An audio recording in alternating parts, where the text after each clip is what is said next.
Welcome everyone, this is your host Abraham L. Jack. You are a professional game master.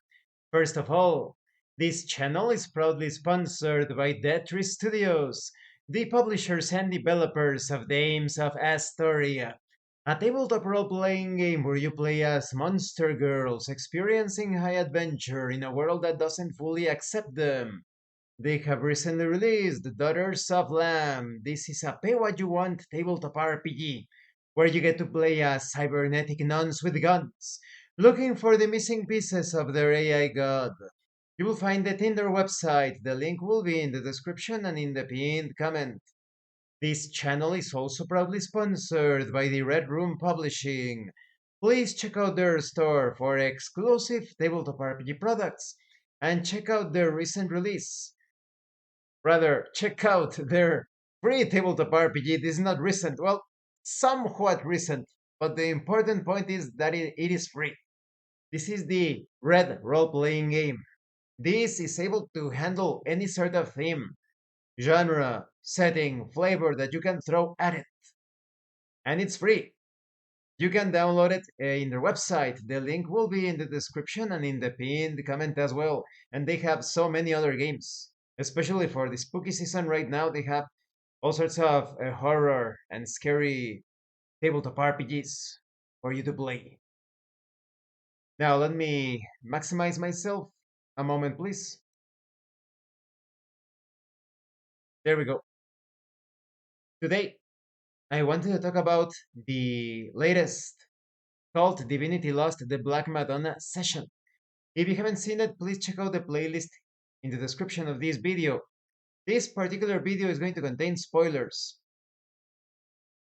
There are, I would say rather, there is a certain conception, understanding of encounters in adventure modules that I think could present a certain obstacle when it comes to enjoying the adventure. But in this latest session of KULT Divinity Lost, the players, of course, Pedro, Miguel, Silvia, Judd, they displayed the perfect way to engage with those encounters. What do I mean by this? In many adventure modules, the encounters could be seen by someone that is not very experienced or that has never put too much thought into it as obstacles that you forcefully, obligatorily need to confront. And that's why throughout the years, many people criticize various adventure modules or campaigns as, oh, those modules or that campaign is such a pain because you have so many encounters and now you need to go through all of the battles and blah, blah, blah. Nobody is forcing you to take on those encounters.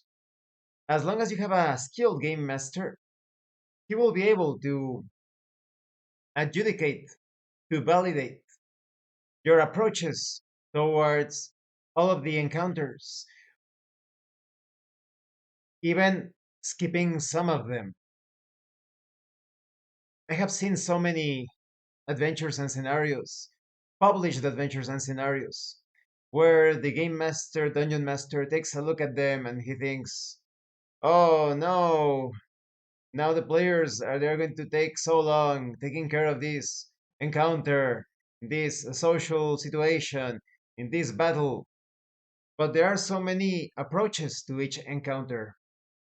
In the session of KULT Divinity Lost, many unnecessary problems were avoided by prioritizing the objective but also the well being of the entire group, including their stability, their sanity. So when you look at an adventure module as a game master, consider the encounters as challenges with many potentially creative ways to solve them, and encourage your players to approach the encounters like that. Some players that come from the video game hobby could look at the encounters and feel as if they are like those isometric view tabletop, or rather, video game RPGs, where you have to go through the battles. Sorry, it's for the story. If you want the story to continue, you have to go through the battles that have already pre-programmed, been programmed into the game. But it is very different. Tabletop RPGs, they are so different from video games. And not to say that they are better when it comes to immersion and creative problem solving. But video games are enjoyable because of the gameplay, the graphics, the music. But tabletop RPGs are completely based on that immersion, that imagination, making you feel as if you are actually there. You're not playing a game, looking at the screen. You are actually there, in the present, in the now. And all of the creative solutions applied to the use of your spells, your weapons, your tools, anything, because it is a tabletop RPG with no limits within the context. You can attempt that. So, on the part of the players, take a look at the encounters as challenges to be either avoided or to overcome them. And as a game master, reward creative problem solving. Even if they avoid a particular encounter, consider handing out experience points nonetheless or other rewards. The players could be thinking the game master is not going to reward my efforts. Make it clear from the very start. Some could say, oh no, but you see, they have to fight with all of the enemies during the encounters because otherwise they don't get experience in battle. But they are obtaining experience in other ways. When you level up, you not only improve your combat abilities, you also improve your skills and other powers and abilities and feats and whatnot, depending on the system. So let's say that because the characters avoided this bunch of combat encounters, now they have more time to hone their techniques, to practice their strategies and tactics, and their skills, their powers, their abilities could easily improve because they applied them in other situations. Even if you are carrying heavy objects, it is a sort of workout. So it makes sense that now your attacks are more powerful as you level up. And like I said, if you're looking for a rationalization of how you improved your way of striking or slashing or cutting, like I said, now that you avoided all of those problems, the character perhaps had more time to train in their free time or even think about the combat routines. So it's all about that. As I always say, roleplay solves everything.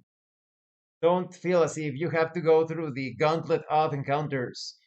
Take on those key encounters that are necessary to achieve your objectives, and nothing is stopping you from taking on all of the encounters as well. Of course, if you enjoy that, definitely consider doing that. But for those groups that look at the different published modules, campaigns, or even of their own design and think, no, this is just, it's too bothersome to have so many encounters. Now you have so many options to challenge the players with. Rather, it is a menagerie of potential adventures within the adventure to be experienced. Thank you for watching this video. I hope it was informative and entertaining. And thank you so much to those of you that are going the extra mile to support the channel. If anyone else wishes to further support the channel, consider joining as a member using the super thanks button. Like, subscribe, take a look at the information in the description and in the pinned comment. This has been your host, Abraham L. Jaguar, a professional game master, and remember, roleplay solves everything. Once again, thank you and see you later.